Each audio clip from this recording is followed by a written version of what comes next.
The Walking Dead series finale poster was unveiled, uniting major characters from all seasons. Also, there's been a lot of talk surrounding a death in the finale. Not to mention, it also happens to be one of the dumbest ones yet. You must have many questions, and we're here to answer them. So stick around to find out everything. First up, the Walking Dead series finale poster unites major characters from 11 seasons. In celebration of the series finale, AMC has released a new official poster for The Walking Dead that brings together all major characters from the show's 11 seasons. The Walking Dead originally came out in 2010, completely transforming the zombie genre and quickly becoming a fan favorite. Rick Grimes' journey to finding his family after waking up in the middle of a zombie apocalypse captivated audiences worldwide. The show's official Twitter account shared a new poster showcasing all the characters we've grown to love and hate over the past decade. They vary from the short-lived Shane and Laurie to iconic characters who first appeared on The Walking Dead during its extended runs, such as Abraham, Negan, and the Governor. Characters from the show's previous seasons are also present, including villains, Alpha, Beta, and Pamela Milton. The poster also features classic places from The Walking Dead's past, such as the Don't Open Dead Inside door from the hospital where Rick wakes up in the pilot, and a prison tower where the group lived for 2 seasons. Rick Grimes got featured in the center of the poster, and they captioned the poster, "We are #The Walking Dead" in a tweet. How can the Walking Dead universe stay relevant after the show's finale? The Walking Dead ended its 11-season run, which spanned 177 episodes, with a dramatic series finale on Sunday, November 20th, 2022. The show's last season adapted the final arc of the comics, placing Daryl's gang against Pamela Milton and the Commonwealth in a fight that tested the survivors' courage against an armed military and an army of the undead. Friends were lost, heroes were killed, and Rosita's death scene mirrored one of the best comic book deaths. But it wasn't all sadness and sorrow. Rick and Michonne finally appeared at the end of the series, bringing the gang's 13-year journey to a close. But as is with TV show finales, we can't help but want more. Well, if you're anything like us, you'll be happy to know while The Walking Dead is over, its universe is not. 2 of the main show's beloved characters, Negan and Maggie, will appear in a new spin-off titled The Walking Dead: Dead City. It's the first show to air after The Walking Dead. Eli Journet is the showrunner, and Jeffrey Dean Morgan and Lauren Cohen reprise their roles. The show is scheduled to debut in April 2023. Following up, let's talk about the other Walking Dead spin-offs. There were 2 spin-offs scheduled after this last season. One is The Walking Dead: Daryl Dixon, which will have Daryl up against unknown opponents in France, a new country yet to be explored in The Walking Dead's universe. The final announced spin-off, which is yet to be titled,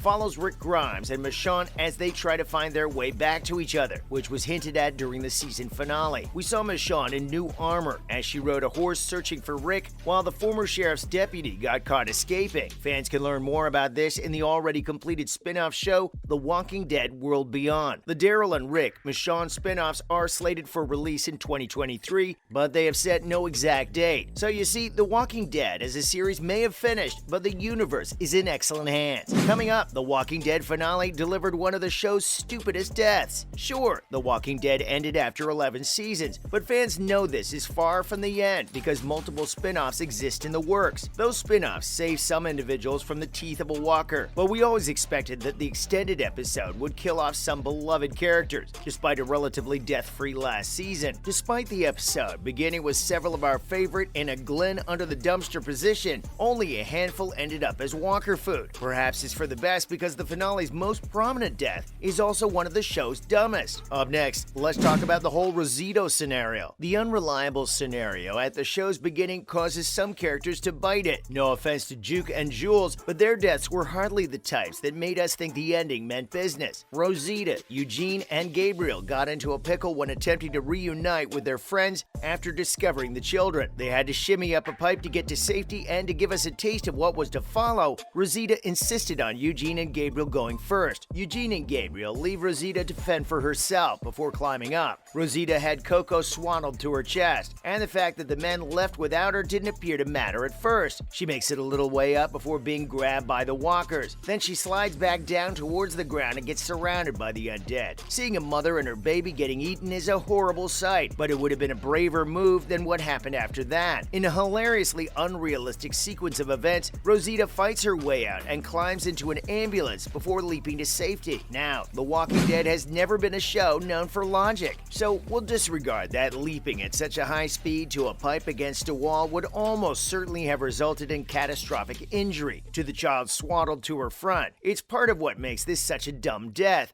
And we say death because while it appears that Rosita has survived, she hasn't. She later tells Eugene that she was bitten during this escape, resulting in a long, agonizing death after one last meal together. During Rosita and Eugene's final chats, Christian Serranos and Josh McDermott do their best to make the sentiment work. Even after being one of the longest-running characters, the show didn't know what to do with Rosita. Rosita was there in the latest season, while Eugene and Negan got their subplots. She saved some horses, became Alexandria's live-in nanny, murdered several walkers, and eventually became a Commonwealth cop. We had marked her as a prime prospect for a violent exit before the finale aired for that exact reason. What more? Does Rosita's death make perfect sense? It's not surprising that Serranos planned Rosita's death. She said that there's a lot of debate regarding spin-offs. Keeping fans in limbo and making them guess whether Rosita's coming back would have been unfair, so this death made sense. Serranos believed it felt right for her because she was eager to die for her loved ones and her child. It felt like we were close to a shocking end, but the writers made a wrong decision. They created a ridiculous action sequence only for Rosita not to make it to the end. They could have easily given her a memorable farewell. She became an iconic character after being on the sidelines for so long, but The Walking Dead couldn't even offer her a nice send-off. Moving on, The Walking Dead series finale